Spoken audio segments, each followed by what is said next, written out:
फिलहाल जिस चीज़ की चर्चा हर तरफ हो रही है वो सिर्फ ये है कि आफताब और श्रद्धा का मर्डर केस, हर किसी की ज़बान पर सिर्फ एक सवाल है कि जिससे आप प्यार करने का दावा करते हैं उससे इतनी नफरत कैसे हो सकती है। इस केस में रोज़ नए खुलासे हो रहे हैं, रोज़ नए अपडेट आ रहे हैं। हर अपडेट आपको CBC न्यूज़ वायर पर मिलता रहेगा।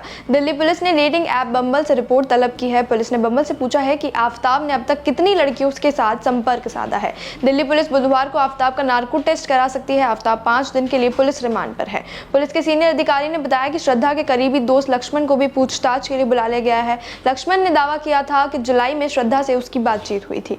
आफताब ने बताया कि वो बॉडी पार्ट्स को कई बार फ्रिज से अलमारी में शिफ्ट कर देता था जिससे फ्रिज खोलने पर किसी को शक न हो। 27 साल की श्रद्धा के मर्डर केस में कई और दावे, कई और रिपोर्ट सामने आ रही हैं। इसके मुताबिक 28 साल के आफताब ने 15 मई को मेहरौली जंगल के पास फ्लैट लिया था। मकसद श्रद्धा के बॉडी पार्ट्स को आसानी से ठिकाने लगाना था। एक रिपोर्ट में कहा जा रहा है कि इस फ्लैट के मालिक ने किराया लेने के बाद आफताब का पुलिस वेरिफिकेशन नहीं कराया था। पुलिस ये जांच कर रही है कि क्या आफताब ने मकान लेते वक्त अपना धर्म छिपाया था। आफताब गुरुग्राम में एक कंपनी में नौकरी करता था। श्रद्धा की हत्या करने के बाद भी वो रोज नौकरी पर जाता था ताकि किसी को शक नहीं हो। हालांकि श्रद्धा को मारने के बाद अपने फ्लैट पर वो किसी को भी आने नहीं देता था। मर्डर के बाद फैमिली और फ्रेंड्स की नजरों में श्रद्धा को जिंदा दिखाने के लिए आफताब उसके इंस्टाग्राम प्रोफाइल और अकाउंट को अपडेट रखता था। वो रोज कुछ ना कुछ पोस्ट करता रहता था। पुलिस के पास जब श्रद्धा के पिता विकास ने अपहरण की शिकायत दर्ज की तो आफताब जांच के लिए दायरे में आया। उसकी लोकेशन रोज रात 2 बजे मेहरौली के जंगलों में मिलती थी। पुलिस के अधिकारी ने कहा, पहले तो आफताब कहता रहा कि श्रद्धा दिल्ली छोड़कर चली गई है। जब सख्ती से पूछताछ की गई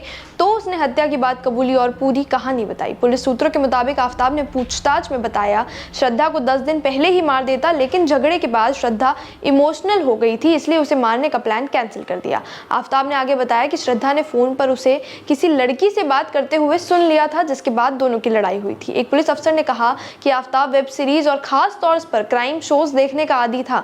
इन्हीं को देखकर उसने ये सीखा कि कैसे श्रद्धा को फैमिली और फ्रेंड्स की नजरों में जिंदा दिखाया जाए। श्रद्धा के बॉडी पार्ट्स को आरी से काटकर फ्रिज में सुरक्षित रखे और उसे 18 दिन तक लगातार जंगलों में ठिकाने लगाने का आइडिया भी इन्हीं वेब सीरीज और क्राइम शो से सीखा था। गूगल के जरिए उसने खून को साफ करने का तरीका भी ढूंढा।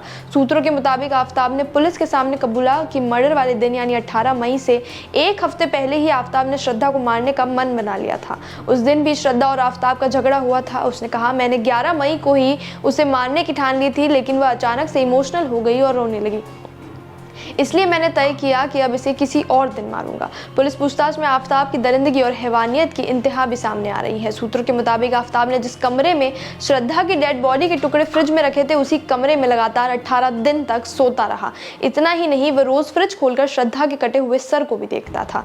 आफताब को लेकर एक डॉक्टर अनिल कुमार का बयान सामने आया है। डॉक्टर का दावा है कि आफताब मई में सुबह के समय उनकी क्लिनिक पर आया था। उसका हाथ कटा हुआ था, वो बहुत आक्रामक और बेचैन लग रहा था। डॉक्टर ने बताया, जब मैंने चोट के बारे में पूछा तो उसने कहा कि फल काटते समय उसका हाथ कट गया था। डॉक्टर ने कहा, 2 दिन पहले पुलिस आफताब को लेकर मेरे क्लिनिक आई थी। मैंने सारी बातें पुलिस को बताई है।